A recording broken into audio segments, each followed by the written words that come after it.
मैं इस बात का मुझे लगता है कि शायद मैं सही व्यक्ति नहीं हूँ किसका इस बात का जवाब दे हूँ। इस बात का जवाब मंत्री जी को देना चाहिए। हमारे कार्यकर्ता सैकड़ों हजारों संख्या में हैं जो झंडा लगाते हैं, दरी बिछाते हैं और जाके पार्टी के लिए दिन रात काम करते हैं। तो अगर प्रतिनिधि बनाना है तो एक न्यूट्रल कार्यकर्ता उसको वो अगर एक प्रतिनिधि बनता तो एक बड़ी खुशी होती कार्यकर्ताओं में कि भाई एक कार्यकर्ता, जैसे आज नितिन नवीन जी एक कार्यकर्ता थे, राष्ट्रीय अध्यक्ष बन गए, तो लोगों में खुशी है कि एक दरी बिछाने वाला कार्यकर्ता राष्ट्रीय अध्यक्ष बन सकता है। लेकिन अब पूर्व विधायक जी को जो है दो बार के विधायक जी रहे हैं, उनको जो अपना प्रतिनिधि मतलब एक तरीके से ये कह लीजिए एक चपरासी बनाया है, तो ये बात थोड़ी हजम नहीं होती है। तो शायद विधायक जी को अपने आप जो है खुद खंडन कर देना चाहिए कि मुझे जो है मैं 2 बार का विधायक हूँ।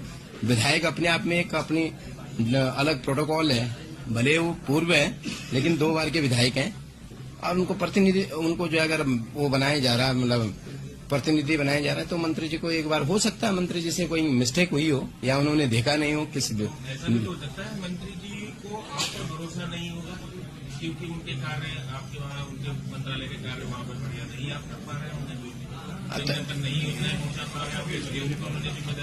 अब इस विषय पे तो मंत्री जी ही बता पाएंगे क्योंकि मंत्री जी आकलन करते हैं और मेरी भी अभी तक मंत्री जी से बात नहीं हुई। मैं भी मंत्री जी से बात करूंगा कि अगर ऐसा कुछ है तो डेफिनेटली इस संबंध में उनसे बात करेंगे, लेकिन इसका जो है अगर सही जवाबदेही व्यक्ति हों माननीय मंत्री जी होंगे।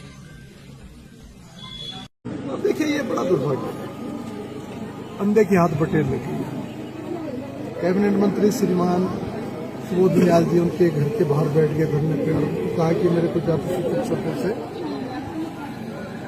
जाति सूचक शब्दों का प्रयोग कर रहे हैं। पूरे प्रदेश में कहाँ सुबोध नियाल जी कैबिनेट मंत्री, कितना बड़ा ओहदा है उनका, कहाँ गणेश जिन्होंने देश की सेवा भी की, 2 बार कैबिनेट मंत्री रहे, विधायक रहे, अब अपनी गिनती उन लोगों से कर रहा है। पहले उनके साथ किया, आज माननीय गणेश जी के साथ करे। तो मुझे तो अगर कहते कि बर्तन धुलता उनके यहाँ तो मेरा सौभाग्य होता है कि मैं कैबिनेट मंत्री का बर्तन धुलने वाला आदमी। मैं पूर्णा का जनता का सेवक हूँ, उनका सिपाही हूँ, झामड़िया विधायक हूँ और अपने औकात पे रहता हूँ। और आज मुझे चपरासी बनाने मुझे बड़ा आनंद आया था। उन्होंने तो मुझे प्रतिनिधि बनाया पर दुर्गेश जी ने मेरे को अगर चपरासी बना दिया तो मेरी गिनती आज देश के प्रधानमंत्री जी, चौकीदार, अपने प्रदेश के मुख्यमंत्री जी, सेवक, उस गिनती में मेरे को भी जोड़ दिया तो मैं अपना सौभाग्य समझता हूँ, उनको बधाई देना चाहता हूँ, धन्यवाद उनका। लेकिन ये कहावत है मारी बलबा करो बड़े करो हाथा पड़ो लेने कहावत है और ये सच्ची भी है। देखिए मित्रों, आदमी को दुर्भाग्य बस इस विधानसभा का दुर्भाग्य है।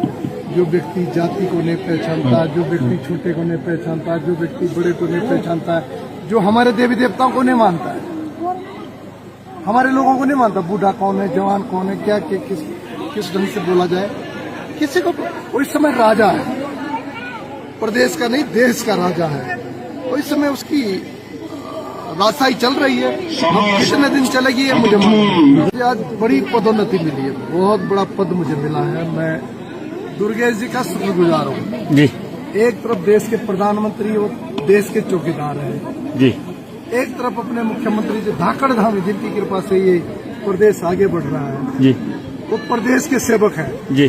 उसी कड़ी में उसने मेरे को जोड़ा है, मैं उसका आभारी हूँ कि उसने मुझे चपरासी बनाया। मैं तो कह रहा हूँ, मैं तो अगर बर्तन धुलने वाला भी बन जाऊँ माननीय कैबिनेट मंत्री आदरणीय श्रीमान गणेश जोशी जी का, तो अपना सौभाग्य समझूंगा और मैं बहुत खुश हूँ आज कि मैं कहाँ प्रधानमंत्री जी, कहाँ प्रदेश के मुख्यमंत्री जी, उनकी कड़ी में मेरे को खड़ा कर दिया। आज भी 5 चुनाव लड़े, 2 बार हारा, जीता।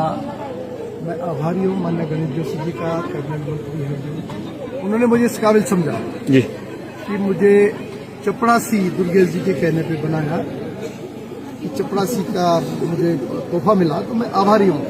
उन्होंने अपना प्रतिनिधि जो बनाया उनका